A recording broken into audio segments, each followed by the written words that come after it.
Mga boss, anong nangyari? Bakit binabanatan nila si boss dito? Baliktaran, harap at likod, binabanatan. Anong meron? Sinikmuraan nga siya rito, no? Ng ating bossing na nakaitim.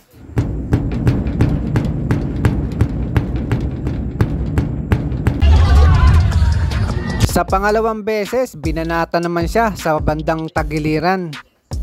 Yun pa rin ang tumira, si boss nating nakaitim.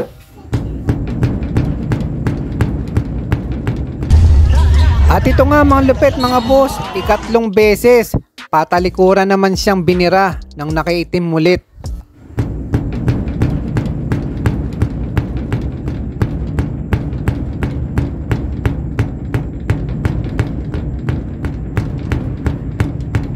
Dito nga parang nagulat pa siya natulala na lang Ang lupit!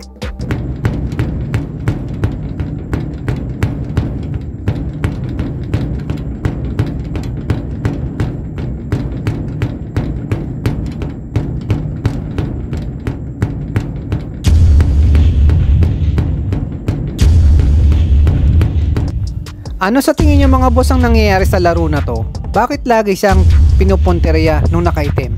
Tara mga boss, tingnan nga natin muli yung ganitong mga galawan dito. Bakit sila nagbabanatan? Comment kayo mga boss, ano bang meron dito?